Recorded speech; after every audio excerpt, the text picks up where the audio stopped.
l'effet durable sur les ondes de CIBL 101.5, l'émission de la Maison du développement durable. Et aujourd'hui, on a l'émission en entier pour parler d'un seul sujet, mais qui se multiplie en tellement de facettes et de particularités, de subtilités. Déconnecter pour mieux connecter. Faut-il déconnecter des médias sociaux pour réellement se reposer? Comment diminuer notre surcharge mentale? Comment entretenir des liens bénéfiques avec les autres, avec nous-mêmes, avec la nature? Et à l'approche du temps des fêtes, c'est souvent un sujet qui revient. On est souvent très fatigué, on attend après nos vacances. Et est-ce que ça va vraiment être des vacances? Est-ce que ça va vraiment être du repos avec les marathons de party de Noël?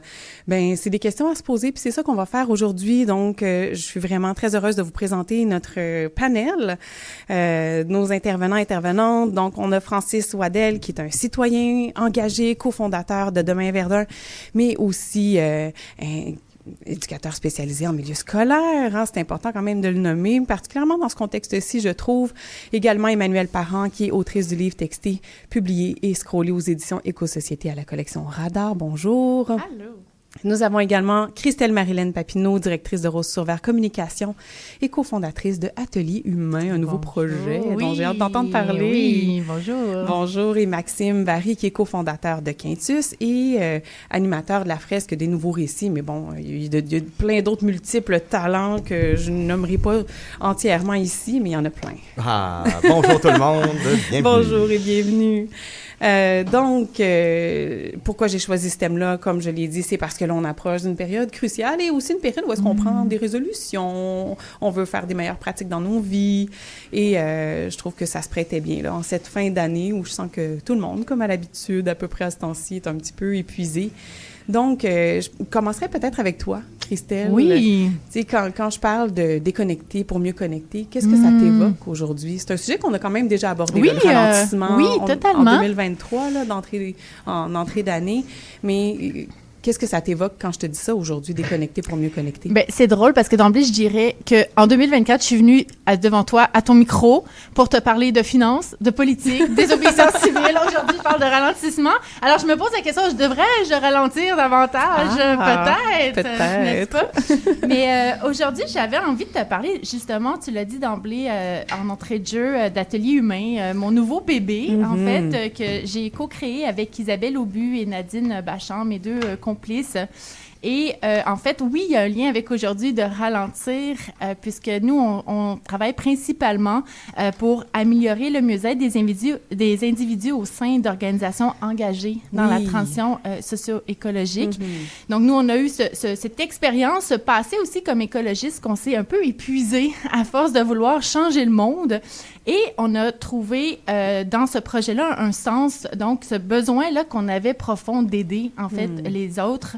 Et donc, on a créé Atelier Humain qu'on a lancé au mois d'octobre passé et qui est en fait donc un beau cadre pour offrir des formations, des accompagnements aussi personnalisés sur la gestion du stress, sur la gestion des émotions et aussi la communication bienveillante. Donc, c'est nos sujets de prédilection.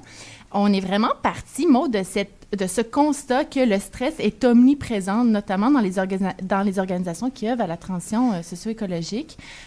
Donc, je t'apprends rien, toi qui es à ce micro depuis plusieurs années. Oui. On est dans un contexte donc de changement climatique, d'effondrement de la biodiversité et en plus, l'accrémage sur le sundae, ou sur le gâteau plutôt, M. Trump qui vient... sur le sundae. Tout ça mélangé, M. Trump qui vient s'ajouter à la Maison-Blanche pour nous divertir. Mais je trouve que ça met bien la table pour l'émission aujourd'hui. Saviez-vous que l'absentéisme au travail a bondi de 19% entre 2007 et 2022. C'est énorme. À cause du stress, à cause de l'épuisement professionnel également.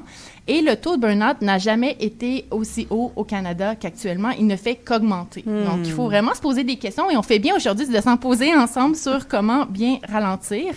Donc, près d'un Canadien sur 4 est touché présentement soit par la dépression ou par des signes avant-coureurs de la dépression actuelle. Donc, lorsqu'on parle aussi de burn-out pilotes militants, lorsqu'on le ramène vraiment à la transition socio-écologique, à tous ces gens qui œuvrent à cette transition-là, bien, on ne fait pas exception. On n'a pas les chiffres exacts, mais on sait qu'il y en a beaucoup, plusieurs. Moi, je l'observe principalement autour de moi là, depuis les 2-3 dernières années, vraiment de façon évidente. Là. Oui, puis on en parle plus aussi. Donc, il y a peut-être des gens qui se sentent plus à l'aise d'aborder ces sujets-là de fatigue militante et on se sent coupable de ralentir aussi, surtout dans le contexte de militantisme environnemental parce que on veut rien lâcher. On veut continuer, puis on se dit, si moi, je suis pas là, qui va le faire? C'est en plein ça, puis c'est un peu un cercle, on pourrait dire, vicieux.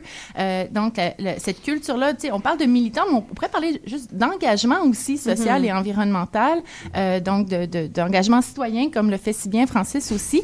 Donc, on est souvent basé sur une éthique de la souffrance, du sacrifice de soi aussi, puis ça peut être dangereux. Donc, on est souvent là par nos valeurs, nos convictions, donc ça nous porte, mais on respecte parfois difficilement, en fait, ces ressentis émotionnels-là qu'on a et physiques également. Oui. Donc, on va souvent arriver à cette grande fatigue, ce grand épuisement-là. Et puis, dans un contexte d'engagement aussi, des fois, les gains se font difficilement à court terme. Donc, on travaille jusqu'à temps d'essayer d'avoir ce fameux gain. Donc, on devient des petites souris. Moi, j'ai souvent l'image qu'on est dans des petites roues là, qui tournent. Et on s'épuise, puis on dirait qu'on cherche notre gain, on cherche notre à court terme, mais ça arrive difficilement. Donc, il faut savoir sortir de cette petite roue, en fait, et de pouvoir prendre un moment pour justement se connecter à nos besoins, nos émotions, puis pourquoi pas aux gens qu'on aime en cette période, justement, des fêtes, où est-ce qu'on veut fêter avec notre famille, les gens qu'on apprécie. Puis trouver des fois d'autres choses à côté qui vont nous nourrir différemment. Oui. En dehors du travail et du militantisme, c'est important. Et d'après toi, comment on peut trouver l'équilibre dans tout ça, dans ce fameux ralentissement qui est mitigé, hein? Il est très, très mitigé auprès de la population, même quand on sent qu'on en a besoin. T'as totalement raison. On a beaucoup de culpabilité à ralentir. Mais nous, avec Atelier Humain, on aime beaucoup ce modèle qu'on a un peu adapté à notre propre sauce, si on peut dire, qui vient du bouddhiste, donc Mathieu Ricard, donc qui est les 3 piliers de l'équilibre. Et nous, on aime beaucoup travailler avec ça.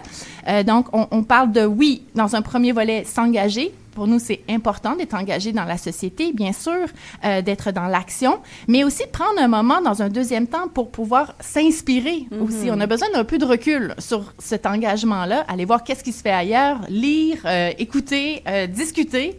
Et ce troisième pilier, c'est de vraiment, on l'appelle, nous, s'entraîner à prendre soin de soi, parce que oui, c'est un entraînement, prendre soin de soi physiquement, mentalement et émotionnellement aussi. Vraiment intéressant, l'aspect d'entraînement, ça, parce qu'on se rend vite compte que c'est pas aussi facile qu'on le pense de ralentir et de déconnecter de manière saine. Maxime, tu aurais aimé intervenir? Non, je t'ai vu lever. En fait, la seule chose que je me dis, c'est réagir. Non, mais je m'inspire beaucoup des 4 éléments: engager le feu, inspirer l'air, entraîner la terre, mais se régénérer l'eau. Oui. Je rajoute respirer là. Bon, la régénération. Et plus concrètement, Christelle, est-ce que tu as des conseils pour s'assurer ou au moins favoriser un équilibre? Oui, puis c'est intéressant parce que j'en ai plusieurs. Je pourrais parler pendant plusieurs minutes sur comment y arriver parce que j'essaie plein d'affaires et on n'a pas la recette non plus parfaite chez Atelier Humain, mais on parlait de régénération. On peut s'inspirer de la nature qui, l'hiver, prend ce temps pour se régénérer, ma foi, et nous faisons partie de cette fameuse nature. Donc, quoi de plus naturel de pouvoir passer du temps en nature, justement, proche de celle-ci qui, maintenant, les études le disent, donc, elle nous apaise, cette nature, elle nous permet de trouver un équilibre également et elle permet aussi de pouvoir peut-être plus en prendre soin, donc, d'avoir plus un sens à la chouchouter, cette belle nature-là.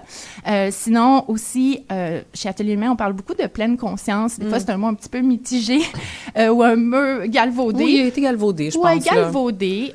Mais sinon, cette pleine conscience-là, quand on parle de ralentir aussi, c'est d'essayer de vivre dans le moment présent. Et mon Dieu que c'est difficile. Mais pour moi, j'ai trouvé cet outil qui est la méditation, qui est vraiment très, très précieux pour moi, qui nous permet justement d'essayer dans le moment présent. Et le petit hamster, là, on dirait qu'il ralentit à ce moment-là, où est-ce qu'on n'est plus derrière, on n'est pas en avant, mais on est juste en train de se concentrer là, sur qu'est-ce qu'on ressent dans le moment présent, dans notre corps, qu'est-ce qu'il y a de présent dans notre esprit. Et donc, c'est une magnifique façon pour moi, bien sûr, de ralentir en pratiquant cette pleine conscience. Et si je peux me permettre, l'aspect méditatif aussi a été bien galvaudé et très mitigé aussi. On s'imagine là qu'il faut être assis en tailleur, dans une pièce vide avec des chandelles, mais c'est pas nécessairement ça. Non. Ça peut être une méditation intégrée, ça peut être en marchant, en faisant la vaisselle, en pliant du linge, faisant de la peinture, whatever. Là, mais il y a comme plein de façons d'être en état méditatif qui régénère et qui fait du bien. Oui, totalement. Puis tu as bien raison, c'est un peu, justement, on s'imagine qu'on est tous assis là avec le calme complet. C'est pas du tout ça. Tu fais bien de le dire. Il y a plusieurs éléments dans notre vie quotidienne où est-ce qu'on peut se rattacher à cette pleine conscience au moment présent et y aller petit peu et par petit peu. Puis ça peut être une très bonne pratique pour le faire. Et sinon, ben j'aimerais aussi dire donc de se permettre aussi de nommer nos limites. C'est une belle façon de ralentir aussi. Le temps des fêtes s'en vient, donc de faire attention aussi à dire non. Ça peut faire partie de notre fameuse façon de faire. On a du mal, on veut pas décevoir, mais ralentir, c'est aussi de mettre nos limites. Nous, on pratique beaucoup la communication non violente avec Atelier humain, qui a été développé par Marshall Rosenberg, qui est vraiment une belle méthode de communication qui est pas si simple toujours à appliquer, mais qui, à force de l'appliquer, on dirait qu'on devient un petit peu meilleur, si on peut dire, sans aller vers la performance. Mais c'est vraiment une façon de renforcer les relations humaines, favoriser l'écoute, l'empathie, le respect mutuel aussi. Donc, de respecter finalement ces limites qu'on a et de bien les nommer aux autres, ça peut être une très belle façon de ralentir. Donc, de pas être seulement axé sur l'extérieur, qu'est-ce qui se passe, mais de vraiment être connecté à nous, qu'est-ce qu'on veut comme être humain, comment on peut être bien finalement pour trouver cet équilibre-là dont on a besoin. Merci Christelle. Ça fait plaisir. Et là, je me tourne maintenant vers Francis parce que pour ta part, quand je vous ai partagé le thème à vous quatre, tu as souhaité aborder la pollution numérique, l'hyperconnectivité chez les jeunes et la cyberdépendance. Toi, c'est ça que ça t'a interpellé. Ouais. Ben, tout d'abord, c'est très inspirant, Christelle. Ce matin, avant de venir à l'émission, je suis allé me taper 30 minutes à l'esplanade tranquille. T'es allé faire du patin. Ben ouais. Oh. Fait qu'avant qu'il pleuve peut-être aujourd'hui, moi, c'est une des manières, en tout cas, qui me nourrit vers une plénitude, une simplicité, puis surtout une sainteté mentale, mettons, là, parce que justement, ça va super vite la vie. Puis là, ça m'a permis justement de lâcher le stress pour aujourd'hui, puis être bien avec vous, en fait, dans le moment présent, maintenant. Alors, c'est sûr que c'est des sujets peut-être moins joyeux que la déconnexion, à leur nature, mais je pense que c'est important quand même de le mentionner que pourquoi je voulais l'aborder, en fait, la pollution numérique, c'est que, brièvement, c'est un peu comme un déchet, hein. Puis ça, les gens ne le voient pas comme ça. Enfin, j'espère pas troubler trop la population, mais nous, quand on consomme au Québec, c'est qu'on va prendre, mettons, une barre tendre au dépanneur. Fait que là, on la savoure. Puis là, c'est surtout ce moment-là qui nous importe. Puis, à ce moment-là, qu'est-ce qu'on fait avec notre déchet? On le prend, puis on le met à la poubelle. Puis, la poubelle, elle s'en va au coin de la rue ou devant nos portes. Puis, le déchet, il s'en va, lui. Il s'en va où? Il disparaît. On ne sait pas. On sait pas, mais c'est ça. En tout cas, au Québec, on le sait, c'est dans les sites d'enfouissement qui, à chaque 3 ans, 4 ans, 5 ans, 10 ans, augmentent leur capacité, malheureusement. Alors, c'est un peu la même chose avec la pollution numérique. Sans faire de mauvais jeu de mots, mais c'est à plusieurs degrés aussi. Fait que, il y a l'extractivisme en premier lieu parce que tous nos appareils qu'on utilise, là, sont fabriqués avec des matériaux puis qu'on les retrouve dans le sol. Il y en a un petit peu au Québec, mais c'est surtout de l'extractivisme qu'on va faire à l'international. Fait qu'on fait venir aussi. Fait que les ordinateurs, cellulaires, tout appareil là, tablette. Puis, ça, c'est un premier degré, mettons, de pollution. Ensuite, puis sans parler de géopolitique là, et tout, là, mais c'est quand même un gros degré de pollution. Puis on n'a pas toutes les mêmes normes non plus environnementales dans chaque pays où on va faire de l'extractivisme. Il y a lors de l'assemblage. Fait que là, il y a un transport du point A au point B. Là, on assemble. Fait que là, aussi, ça génère de l'activité. Puis il y a aussi pendant le transport. Fait que tout ce qu'on fait venir de la Chine, tout ce qu'on fait venir d'ailleurs, ça vient au Québec. Bon, ça vient pas par magie, même si par magie, dans nos grandes surfaces, ils sont là, bien emballés. Coup, là. Ouais. Et voilà. Fait que, fait que c'est pour ça que je faisais le parallèle, c'est que quand nous, on consomme, dans le fond, devant un ordinateur, on va consommer des images surtout, ou, on va consommer des courriels. Fait que ce que ça permet, ça, malheureusement ou heureusement, c'est que ça permet, oui, une certaine économie autour de ça, mais les courriels, mettons, ben, tu sais, là, on a tout eu une certaine limite de stockage. Puis là, ils nous demandent, est-ce que vous voulez payer ou rentrer faites le ménage dans vos courriels, finalement. Ben, quand on n'est pas conscient de ça, ben, justement, on accumule. Fait que c'est comme si on payait, nous, c'est gratuit, mais c'est comme si on payait un dépôt de matériel, dans le fond, au Québec. Tu sais, alors que nous, ben, c'est gratuit parce que c'est pas tangible. On pense que c'est pas tangible. Fait que dans ce sens-là, ben, Hydro-Québec nous dit, mine de rien, que ben, à chaque année, il y a, ben, par notre consommation, c'est que c'est quand même 41 000 tonnes de GES pour une installation, mettons, qui serait en Virginie, de stockage de données. Puis ça serait un peu la même chose, mais 42 000 tonnes de GES pour une installation, mettons, en Caroline du Nord. Puis là, on se dit, ben oui, mais tu sais, si on en avait au Québec ou en Ontario, ben à Toronto, c'est quand même 40 000 tonnes de GES que ça va générer par année à Toronto. C'est quand même énorme, mine de rien. Tu sais, puis là, je veux juste vous sensibiliser. Là. Je veux pas que demain matin, on se sente coupable, puis tout. Dans le fond, ça dresse un portrait derrière... ce qui nous intéresse peut-être aujourd'hui au niveau de la déconnexion, c'est de se dire, là, nos appareils toujours branchés dessus, qu'est-ce qui se passe avec ça? Ben c'est ça, c'est que on peut peut-être tendre vers une sobriété, tu sais, peut-être aller voir un film au cinéma plutôt que de s'installer seul devant un écran chez nous. Exemple, pendant le temps des fêtes. C'est sûr qu'on va être devant un écran, mais je pense que le niveau de pollution va être moindre. Exemple. Puis si on en consomme à tous les jours sur Netflix, ben c'est sûr que là, le volume de pollution extrapole. Donc, ben ceci étant dit, c'est que pour faire le lien avec nos écoles, c'est que dans nos écoles, on a installé de plus en plus d'appareils numériques. Puis, on fait de plus en plus l'utilisation de ça pour préparer la future génération au monde de demain. OK, ben pour travailler, il va falloir le numérique. Par contre, ce que je constate, autant au primaire qu'au secondaire, c'est que oui, on est amené à utiliser Excel, même à l'université, là, on apprend plein d'utilisation de programmes, là, moi, je suis pas super bon mais comment on appelle ça déjà, des applications, excusez-moi, des applications, parce que je dois vous avouer, moi, j'en ai pas de cellulaire, fait que j'ai moins le lexique, là, mais des applications. Ben, c'est ça, exact. Fait que, mais l'utilisation d'applications, elle est faramineuse, en fait. Puis, par contre, c'est comme quand on va on achète une automobile, là, on apprend à conduire, mais on sait pas nécessairement comment elle est faite, on sait pas, on sait de moins en moins, en fait, comment va la mécanique dans notre auto. Fait que c'est un peu le même principe à l'école, c'est qu'on devrait davantage parler de la pollution que ça génère. Alors que présentement, c'est employé comme un outil. Puis c'est intéressant parce que tantôt, on va pouvoir en parler avec Emmanuel. Justement, tu voulais réagir, Emmanuel Parent. Oui, mais je trouve ça tellement important comme sujet, puis j'espère qu'on va en parler de plus en plus dans les prochaines années. Juste la terminologie qu'on utilise pour parler du numérique, le cloud, hein, le nuage. Je sais pas si vous alliez en parler, mais c'est comme si c'était dans les airs, puis que ça prend aucune place, alors qu'avant, l'album photo, on le voyait physiquement dans notre bibliothèque, mais en fait, il est pas une fois dans notre bibliothèque, il est multiplier nos courriels là, dans Gmail, sont multipliés 4, 5, 6 fois dans des fermes de serveurs aux États-Unis, à plein d'endroits où on sait pas. Puis ça, ben, c'est comme quand notre ordi, on l'utilise beaucoup, il surchauffe. Il faut les refroidir, ces fermes de données-là, ça consomme énormément d'énergie. Je suis super contente d'entendre parler de ça. Oui, merci Emmanuel. Ben ça, puis t'as absolument raison. Là. Puis, tu sais, les jeunes sont de moins en moins conscients. En tout cas, on les amène pas vers ça.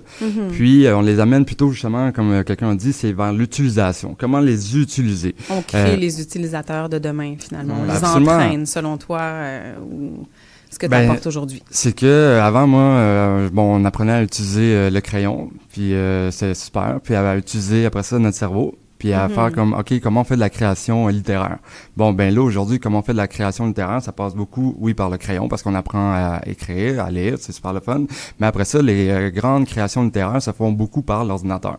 Bon, est-ce que c'est bien? Est-ce que c'est mal? Je sais pas. Mais c'est ce qu'on apprend présentement dans nos écoles. Où je veux vous amener, c'est vraiment, ça crée peut-être aussi une certaine hyper-connectivité chez les jeunes.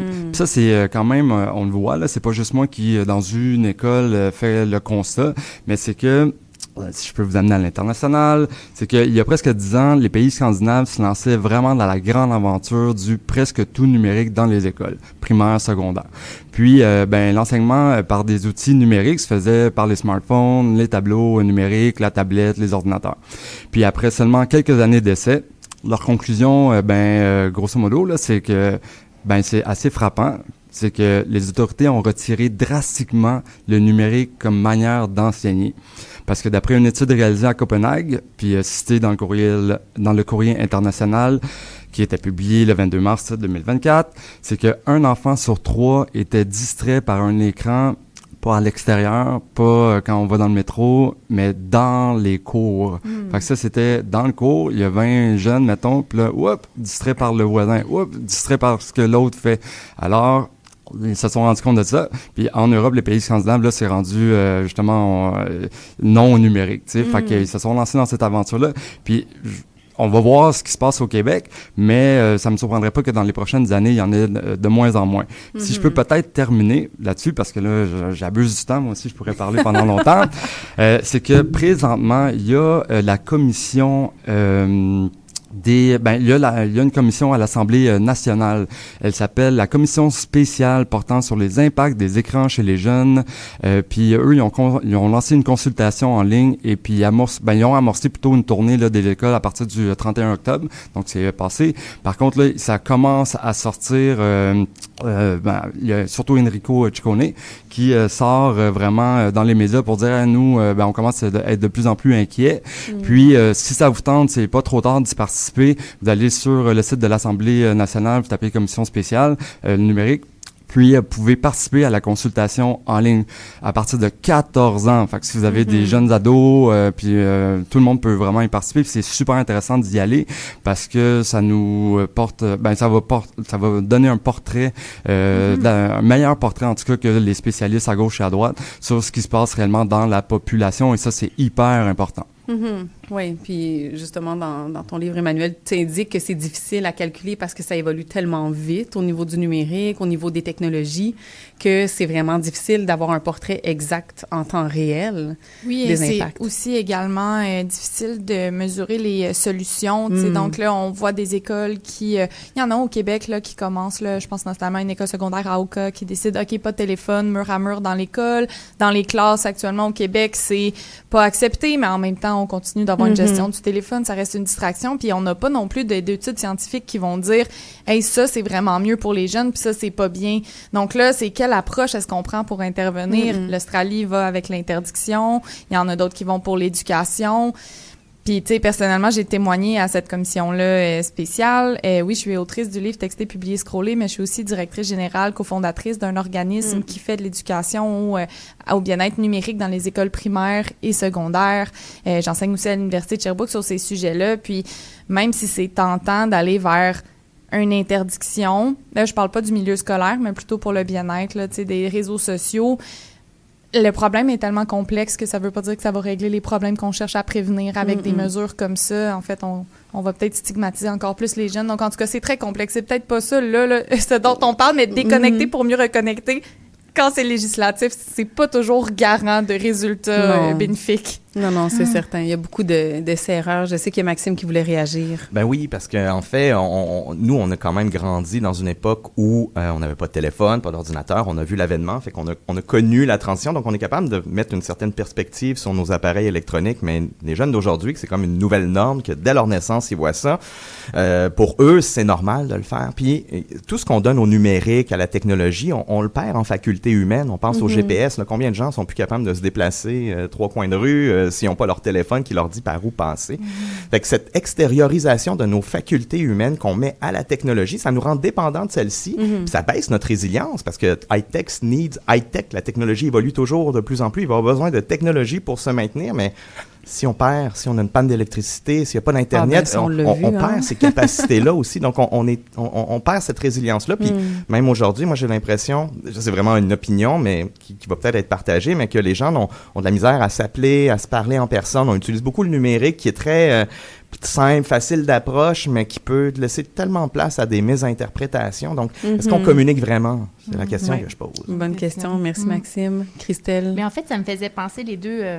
Maxime, il a un peu été où est-ce que je voulais aller, mais sinon, on dirait que cette fusion entre le numérique et l'humain, on dirait qu'on se rend compte que de ralentir sans la technologie n'est pas nécessairement une option. Tu sais, ça me fait penser, par exemple, quand je vois des publications sur Facebook ou Instagram, où est-ce que là, on annonce qu'on ralentit, mais on y va avec des photos multiples tout au long de notre voyage, comme si finalement, c'était pas une option d'enlever le numérique pour ralentir ou pour décrocher, finalement. Ouais. Donc, ça fait, on dirait que c'est rendu, c'est ça, une fusion ou une espèce de... On est rendu collé à nos téléphones, puis on peut plus les lâcher, finalement. Ouais, ils font vraiment comme partie de nous. Ouais. Oui, ben on a fait l'erreur à l'avènement des technologies de parler de vie réelle et de vie virtuelle, alors qu'en fait, c'est un médium. Je veux dire, la vie se poursuit à travers le numérique. Puis si je peux amener un peu de nuance avec est-ce que ça l'enlève toute connexion, nos facultés humaines, tu sais, chez les jeunes, entre autres en faisant ma thèse, dans le fond, le livre qui est là, c'est un peu les résultats vulgarisés de mon doctorat aussi sur la question. Les jeunes, ils sont très sensibles les uns aux autres.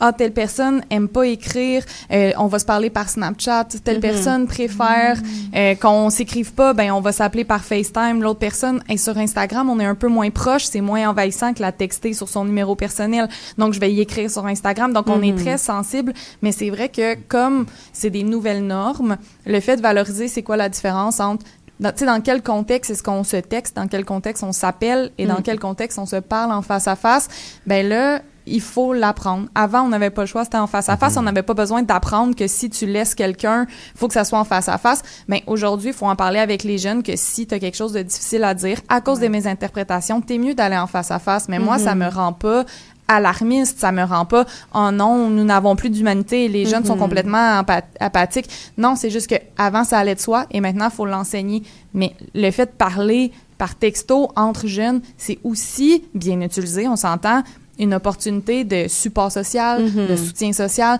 que ça brasse à la maison, mais t'as ton ami qui est là pour t'ouvrir. Donc, c'est très nuancé, très complexe. Mais, Oui, très nuancé. Puis c'est ce que je disais hors onde, Emmanuel Parent, que j'avais été déstabilisée d'entrée de jeu par l'introduction de ton livre parce que tu dresses un portrait des réseaux sociaux qui est loin d'être alarmiste, justement, puis qui est beaucoup plus nuancé que tout ce que j'ai pu lire jusqu'à présent, qui démonise énormément, qui met de l'avant l'aspect nocif lié à l'utilisation excessive des réseaux sociaux. Mais encore une fois, c'est comme ce que tu exposes, c'est que ça demande un apprentissage parce que c'est multiple, ça peut aller dans toutes sortes de directions et oui, ça peut être dramatique éventuellement, mais pas que ça. Et j'ai trouvé ça apaisant de te lire parce que justement, je m'attendais là, à quelque chose de très, très clivé comme genre d'écriture. Puis j'étais comme, ah non, pas du tout. Tu sais, c'est vraiment, ben non, ben on vit avec, c'est là. Pourquoi lutter alors qu'on peut l'utiliser de toutes sortes de manières et qu'il faut apprendre à l'utiliser de toutes sortes de manières aussi, parce puis d'être conscient. Oui, puis je pense que ce qui fait que mon livre est aussi nuancé, c'est que je parle avec des jeunes. C'est des jeunes qui racontent aussi leur expérience, puis c'était ça un de mes objectifs parce qu'on a beaucoup ces discussions-là entre adultes. Puis on sait qu'entre adultes, on est rempli de biais. Puis là, ça, c'est quand on regarde les sciences sociales, historiquement, c'est intéressant de voir à chaque fois qu'il y a des nouvelles technologies, comment elles sont adoptées principalement par les jeunes en premier et que les technologies, autant on les attache au progrès, l'intelligence artificielle, mais aussi à la méfiance. Oh non, les robots vont gouverner le monde. On est entre ces deux. Les écoles, faut pas d'écran, mais en même temps, oui, voici le TBI. Donc là, on le vit dans différents secteurs. Puis en même temps, pour les jeunes, technologie ou pas, souvent comme adultes, on veut les protéger. Donc, non, je veux pas que tu ailles au parc tout seul. Autonomie, il y a des inconnus qui sont là. Donc, tout ça ensemble fait que quand c'est les adultes qui, entre nous, on dirige le discours, des fois, c'est un petit peu trop protecteur, puis un petit peu trop alarmiste, que je comprends. Mais, puis une autre affaire, c'est que comme on discute de ce sujet-là, il faut apprendre entre adultes à parler de numérique parce que souvent, il y a un amalgame entre, on parle en même temps de l'éducation, de notre bien-être, des fausses nouvelles. C'est pas parce que ça se passe sur un téléphone qu'on va tout régler en une fois. Là. Mais Francis, ça va faire réagir. Ça le fait réagir, sauf qu'on va devoir attendre pour cette réaction. Garde cette pensée. Francis, on va prendre un petit 2 minutes de pause, justement. Prenez le temps de respirer, de fermer vos yeux. Et on se retrouve tout de suite après. Nous voici de retour à l'effet durable sur les ondes de CIBL 101.5. Je suis à cette table ronde avec Francis Waddell, Emmanuel Parent, Christelle Marilyn Papineau et Maxime Barry. Et on parlait donc de déconnexion et de connexion aussi de différentes manières. Et juste avant la pause, là, on était dans une envolée avec Emmanuel par rapport, entre autres, à la vision qu'on a des réseaux sociaux, de l'utilisation des téléphones chez nos jeunes, ces amalgames qu'on crée, ces inquiétudes qu'on a en tant qu'adultes. Francis, tu voulais réagir par rapport à ça? Ben parce que c'est important de quand même l'amener la nuance. Quand on est revenu de la pandémie, une des choses qu'on s'est rendu compte, c'était que nos jeunes avaient été hyper connectés, là, on va se le dire. C'est pas tous les parents qui avaient la joie de sortir à l'extérieur, de jouir de la vie, puis de faire les bonhommes de neige en hiver. Puis il y avait quand même une certaine réalité qu'il fallait travailler. Puis qu'est-ce qu'on faisait avec les enfants? Ben souvent, on les connectait. Fait que quand ils sont revenus dans le monde sans connexion pendant, mettons, 8 heures, 6 heures, 5 heures, 4 heures, ils sont revenus à l'école, mine de rien. Puis je dis ça comme ça, mais on a quand même décroché le téléphone pour essayer de voir, OK, mais est-ce qu'il y a des organismes dans notre société qui offraient soit des animations pour sensibiliser les jeunes au primaire. Puis la question à Montréal, c'était non, en fait. Fait que ça partait tout du secondaire, tu sais, parce que ça existait plus ou moins, là. Mais tu sais, on parlait de dépendance là, avec l'alcool, la cigarette, mais pas avec le numérique, là, mettons. Où je l'en ai, c'était que quand on a vu ça, ben moi, j'étais over en réaction, là. J'étais comme, ben c'est impossible qu'on laisse en tout cas nos jeunes à l'école comme ça. Ce qu'on a fait en tant qu'éducateur spécialisé, c'était, on va créer, on va le créer, cet atelier-là. Fait que c'est 2 ateliers de 45 minutes. Ben, pour revenir à la nuance, c'était que quand on l'aborde, il faut pas le démoniser parce que comme ça, ben, les jeunes sont comme moins, OK, regarde, toi t'es l'adulte, tu me dis que c'est pas bon, alors que moi je suis jeune, je l'utilise, puis présentement, moi ça me fait du bien. Fait que tu sais, je pense que c'est bien d'ouvrir le dialogue. Puis, comment on l'approche, c'est que, bon, quand vous vous connectez, ben tu sais, vous jouez à un jeu. Quel besoin que ça vous apporte? Ben le plaisir. Puis tu sais, aujourd'hui, on le sait, là, ils mettent des casques, ils communiquent avec leurs amis. Fait que ça peut aussi leur apporter un besoin d'appartenance. Ce qu'ils n'ont pas nécessairement toujours à l'école. Fait que tu sais, je pense que ça, c'est dans les bienfaits. Par contre, on leur rappelle quand même qu'il y a des facteurs de protection pour pas tomber justement soit dans la cyberdépendance, puis le numérique, là, je me plug tout le temps, genre. Puis si je peux vous en partager quelques-uns, c'est avoir du temps. Donc, se mettre une limite de temps. Fait que, tu sais, en tant que parent ou en tant que jeune, pré-ado ou adolescent, de se donner, mettons, un petit 30 minutes ou 1 heure. Bon, mais parfait, après ça, je m'en vais faire mes devoirs leçons. Ben, go. Puis, se trouver des activités aussi. Aller patiner, aller prendre une marche. Tu sais, ça coûte rien. Souvent. Puis, c'est des activités pour se donner un temps de repos de notre cerveau, mais aussi d'être hyper connecté. Fait qu'il y a beaucoup de facteurs de protection comme ça qu'il faut aussi amener en tant que famille, en tant qu'école, puis en tant que société. Puis, je vous dirais, même chez les adultes. Ah oui, moi, quand définitivement.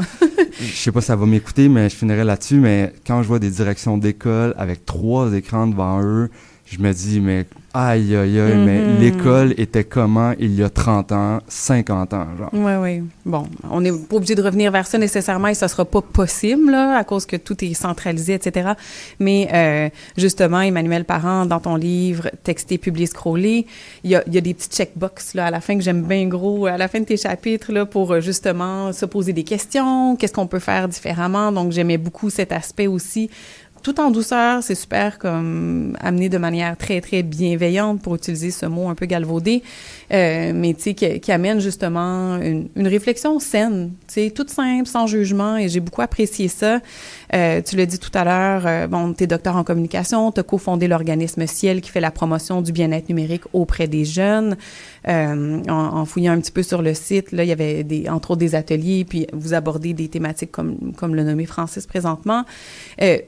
Dans ce que tu as pu voir, tu sais, je sais que là, on n'est pas du tout dans la démonisation et au contraire, il y a des jeunes qui apportaient plein d'aspects positifs que ça leur apportait dans leur vie, puis de manière très lucide de ce que je voyais dans les témoignages là, qui sont rapportés. Fait que ça aussi, c'était rafraîchissant en quelque sorte, sans se dire « Ah, ben parfait, allons-y grassement, ayons 4 téléphones et passons notre vie là-dessus. » Mais ça avait quelque chose de « Ah, mais tu sais, peut-être qu'on exagère un peu puis qu'on dramatise. » Oui, puis ce que ça nous montre, qui est une bonne nouvelle, c'est que il y a beaucoup de jeunes, là, la plupart sont prêts à parler de leur relation au numérique. Puis comme le disait Francis, vraiment, je sens qu'on est dans le même team, ici, dans le même équipe. C'est sans arriver dans une posture de jugement ou moralisatrice. Tu sais, quand on arrive, nous, souvent, on va parler de notre propre relation au numérique un peu, puis ça met les bases que, en effet, tu sais, entre adultes, on va parler de l'utilisation du numérique là, chez les enfants, alors que dans les propositions qu'il y a là, je pense qu'on peut beaucoup les appliquer à nous-mêmes. Puis je trouve que ça faisait beaucoup référence à ce que Christelle, tu pouvais nommer, tu sais, comme mettre les limites. Le fait qu'avec notre téléphone, on est accessible en tout lieu, en tout temps, même quand on dort, à moins si on a le mode sommeil. Là. Donc, c'est important maintenant, puisqu'il y a cette nouvelle norme qui n'est pas une norme d'accessibilité, en fait, qui est une norme de disponibilité. On s'attend à ce que les gens soient disponibles pour nous répondre tout le temps. Absolument. Puis quand je dis les gens, c'est autant dans notre vie personnelle que dans notre vie professionnelle. Donc, un des trucs là-dedans, c'est d'en parler, là, d'assumer là, que ça existe, à faire là, que tout le monde est connecté ou à peu près, puis de le nommer. Moi, à partir de telle heure, je ne te réponds pas. Si je te réponds pas en 2-3 jours, là, tu peux me spam. Ça, pour moi, c'est pas normal. Si je réponds pas à un message en 3 jours, réécris-moi, je t'ai sûrement oublié. Mais si je te réponds pas en une journée, réécris-moi pas, il y a pas de problème. Puis les plateformes participent à ces normes-là. J'ouvrais Gmail ce matin, puis j'avais un courriel, on me disait aucune réponse depuis 3 jours. Faire un suivi? Oui. Alors qu'avant, ça, c'était 5 jours. Donc là, ça va être quoi? Pas de réponse en 6 heures. En 24 heures, oui, c'est ça. Ça sert à rien d'aller dans le radical, là, mais vous voyez mon point. Donc là, tu sais, même en tant qu'adulte, pour les jeunes aussi, de mettre des limites pour les vacances ou juste pour la vie de tous les jours, de voici quand est-ce que je réponds, ce que je préfère, etc. Je pense que ça permet de le nommer, puis les jeunes sont prêts à avoir ces conversations-là. Oui, puis de peut-être constater aussi dans ces moments où est-ce qu'on choisit volontairement d'éteindre le téléphone, de se dire, là, pour les prochaines heures, je vais aller prendre une marche, j'apporterai pas mon téléphone avec moi. Qu'est-ce que ça fait comme différence? Comment je me sens?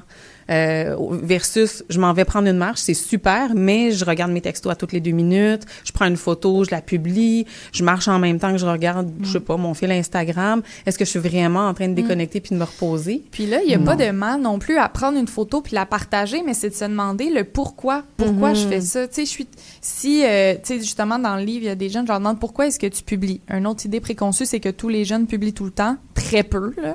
Vous dire à quel point les milléniaux autour de moi publient plus que les jeunes à qui je parle dans les écoles secondaires, vraiment. Mais donc, pourquoi est-ce que je publie? Est-ce que c'est parce que, justement, j'ai ce besoin de connexion sociale, puis que, bon, il y a personne de disponible en ce moment, donc là, je vais faire une marche, je suis contente de le partager. Tu sais, il y a pas de mal à vouloir de l'attention des fois, puis à créer un lien avec les autres. Mais si c'est fait par automatisme, là, par automatisme, souvent, là, c'est plus la volonté de la plateforme qui, elle, a des intérêts pas de bien-être, là, et de méditation et de pleine conscience, mais plus des intérêts pécunier, de faire de l'argent. C'est des entreprises cotées en bourse qui veulent notre attention, nous inviter à publier. Donc ça, quand je parle aux jeunes, je le vois beaucoup dans ce qui est consommer du contenu. Donc quand ils textent, ils me parlent pas de texter de manière négative, sauf les petites dynamiques que je vous dis d'être tout le temps, de répondre rapidement. Ils sont contents de cet effet bénéfique-là. Mais lorsqu'il est question de scroller, de regarder des vidéos en continu, c'est là où ils vont plus me parler de avoir de la difficulté à mettre des limites.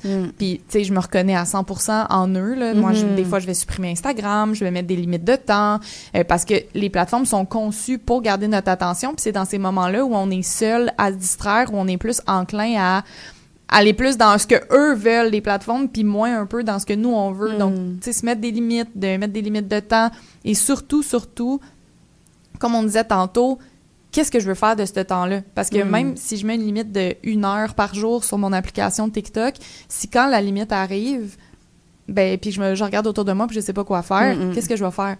15 minutes de plus, je vais continuer. Donc ça, c'est des conversations aussi qu'on a avec les jeunes puis qu'on peut avoir comme adultes également. Et des phrases intéressantes que j'ai fait ressortir de ton livre, c'est que nous sommes la matière première qui constitue les réseaux sociaux, donc de penser à ça, et que si tu ne paies pas pour un produit, c'est que tu es le produit. Ça aussi. Donc, quand tu indiques que les plateformes sont faites pour qu'on reste le plus longtemps possible, parce que c'est ça leur matière première, parce que c'est ça, là où ils font leur argent, c'est quand on reste le plus longtemps possible. Et là, dans ta vision, Emmanuel, est-ce qu'il est nécessaire de faire une détox des réseaux sociaux, même des textos, pour aller mieux en tant que société, pour se connecter au réel? Je pense au livre de Cal Newport que j'ai lu il y a quelques années déjà, Le minimalisme numérique, qui a quand même amené une transformation dans ma manière d'utiliser les réseaux sociaux, mais à laquelle je dois revenir parfois, tu sais, pour appliquer certains concepts. La déconnexion, je la vois comme un outil à notre disposition pour prendre conscience de notre rapport au numérique qu'on oublie beaucoup. On les utilise par automatisme. On télécharge Facebook parce que la belle-sœur, là, puis on télécharge Snapchat parce que mes amis en ont parlé à récré. Donc là, la déconnexion, ça nous permet vraiment de voir, hey, OK, je vais vraiment plus souvent sur mon téléphone, mettons que j'y pensais, ou ça me permet de prendre un temps de repos puis d'avoir à m'asseoir avec l'inconfort et l'ennui et de voir comment est-ce que je peux meubler le temps qui, normalement, est dédié à regarder des vidéos. Donc, c'est un outil. Puis pour certaines personnes, ça va être la solution de juste pas avoir de téléphone, de juste pas avoir de réseaux sociaux. On n'est pas obligé d'en avoir, même si c'est très répandu. Puis pour d'autres, ça va être juste dans des périodes de stress, dans des périodes de vacances où là, on va prendre le temps de se déconnecter. Donc, je trouve que c'est une bonne idée de le mettre dans nos pratiques. C'est une corde à notre arc, mais c'est pas tous les jeunes. Il y en a qui ont un équilibre avec le numérique. Tu sais, il y en a que ça va bien.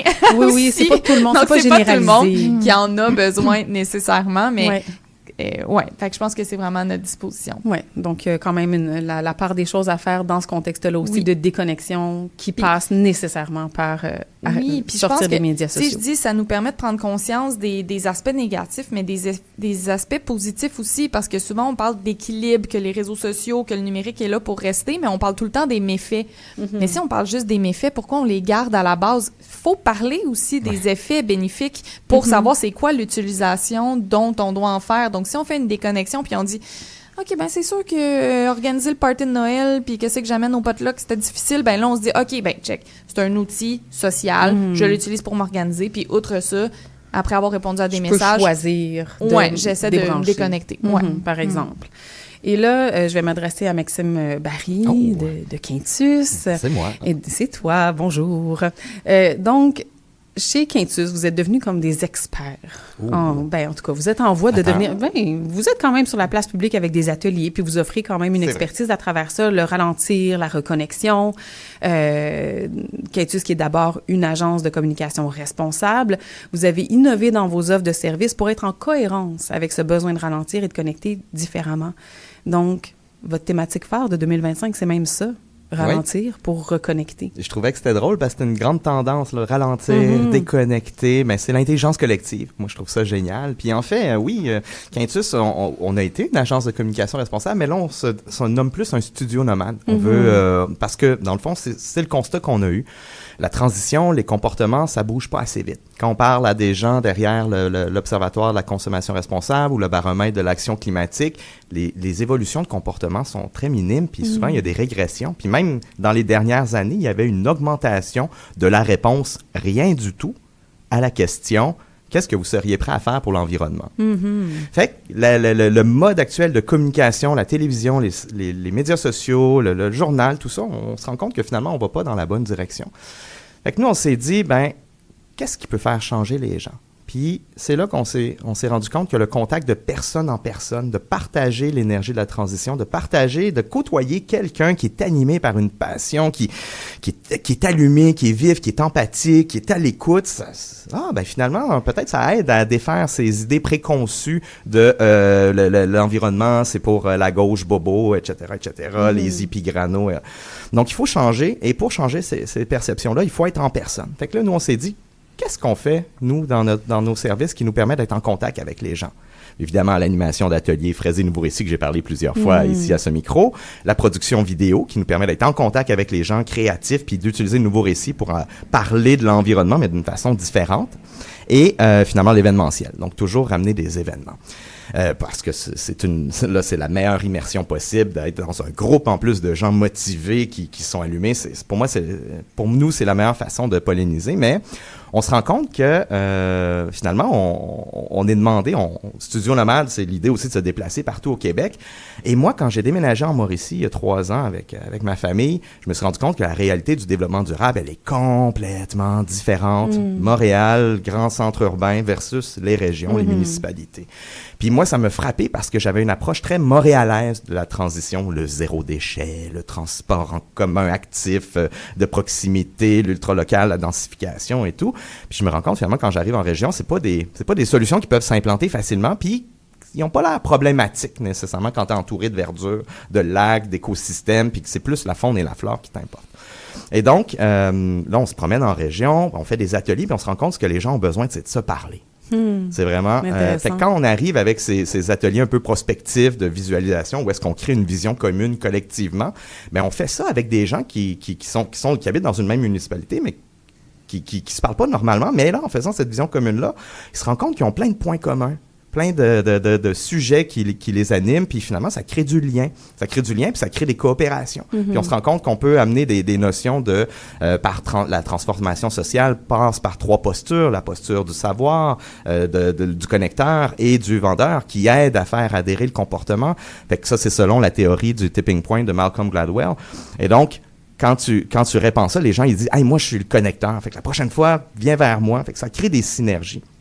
Puis, ça peut aller plus loin aussi. Donc, on voit qu'on fait passer à l'action des gens dans ces optiques-là, mais ça crée des ponts aussi. Puis, on était à Saint-Michel-des-Saints il y a une semaine ou 2, puis durant l'atelier, justement, avec Tourisme Lalaudière et les gens de cette région-là, il y avait aussi des représentants atikamekw, des Premières Nations. Puis moi, j'assistais vraiment au clivage de communication entre le Québécois traditionnel et les premiers peuples qui veulent être là, ont trouvé important d'être présents, mais en même temps sentent qu'ils ne sont pas nécessairement écoutés. Fait qu'on a fait un récit ensemble. On a vraiment créé un récit collaboratif où on était en 2045 à Saint-Michel-des-Saints, mais là, c'était pas Saint-Michel-des-Saints, c'était la toponymie autochtone atikamekw du coin. On avait des festivals Ematanawak qui représente une vallée de montagne qui est très métaphorique, symbolique, mais qui en fait l'union des gens ensemble. Et fait que ça crée un beau silence de contemplation quand on a fait la lecture du récit, puis tout le monde était touché, puis à la fin, justement, j'avais Gérald qui était à côté de moi, puis j'ai demandé, hey, comment on dit pont en atikamekw, tu sais, puis il me dit Adjikan, tu sais, ou Adjitan, j'ai un petit blanc ici. Puis là, il me l'écrit sur un papier, puis après ça, il me dit, il m'écrit un autre mot, puis il dit, c'est Adjiktaken, Adjikaten. C'est quoi ça? Ben maintenant qu'on a un pont, traversons-le. Oh. Donc, il y avait comme cette communication, cette union, ce portail, puis ça, je trouve, c'est en étant en personne, ça s'est fait, on a senti notre énergie, on a vu la bienveillance, ça a créé une ouverture nouvelle, où est-ce que là, on a pu brasser nos idées ensemble, puis se rendre compte qu'il y a plein de points communs. Puis, finalement, ça amène beaucoup d'optimisme, puis un nouveau vent. Fait que pour nous, le contact humain génère ces possibilités-là. Ces connexions-là. Et l'aspect du ralentissement, comment vous arrivez justement en tant qu'entreprise, oui, mais dans le contact avec votre clientèle, comment vous mettez en place ce ralentissement-là ou comment vous en parlez des bénéfices de ralentir? Ou... Je pense que tu sais, la modernité, c'était quoi la promesse de la modernité? C'était la technologie allait nous simplifier la vie puis nous donner plus de temps. Puis là, partout autour de nous, on dit, est-ce que vous avez l'impression que la modernité a rempli cette promesse? Là, j'entends à la maison dire non en chœur, là. Donc... Criquet. Oui, c'est ça. Donc, la promesse, c'est que nous, comment on a réduit notre équipe. On voulait on sentait que ça allait vite puis qu'on avait de la misère à suivre puis finalement on courait tout le temps après notre temps, fait qu'on s'est dit on va réduire notre équipe, fait qu'on va réduire nos besoins de développement pour se centraliser autour de nous, fait qu'on a en tant qu'entreprise revenu autour des dirigeants puis se dire qu'est-ce qu'on aime faire. Fait que ça, c'est une des façons de ralentir. Quand tu fais des choses que tu aimes, wow, tu as l'impression que ton temps est beaucoup mieux utilisé. Puis c'est ça, fait qu'on en se gardant la chance de pouvoir œuvrer, nous, dans nos forces, puis en prenant le temps de choisir ou d'avoir des mandats qui nous parlent, déjà là, on l'intègre de cette façon-là. Après ça, quand on va autour, on partage un peu les avantages, le bienfait, puis en ralentissant aussi, on a l'impression qu'on est moins productif, mais au contraire, moi, j'ai jamais... Une autre façon qu'on le fait, à 10h30, là, depuis les dernières semaines, moi et Stéphanie, on s'en va près de la petite rivière qui est derrière chez nous, puis on parle. On peut avoir 1 million de choses à faire, mais on parle. Fait que ce petit moment de ralentissement, ça nous permet de faire émerger ce qui est réellement important puis qui a réellement besoin d'être traité. Parce qu'il y a des choses qui se traitent sans notre impact, sans notre action humaine, mais qu'on a tendance à vouloir le régler nous-mêmes. Oui. Tandis que si on laisse le temps se faire, ces choses-là se règlent. Nous, on focus sur ce qui est prioritaire, puis après ça, on règle ça, puis finalement, notre journée a été ultra productive. Même si on n'a pas eu l'impression de courir partout, au moins, ça l'a bien avancé. Fait que c'est aussi une façon de faire. Je pense que c'est prêcher par l'exemple. C'est la meilleure façon. C'est ce que j'allais dire dans le sens où, tu sais, je trouve ça beau et intéressant et louable de se dire qu'en tant qu'entreprise, vous n'êtes pas resté figé ou cristallisé dans un modèle en vous disant « Ouais, mais là, c'est ça qui est imposé, c'est ça qu'on est supposé faire ».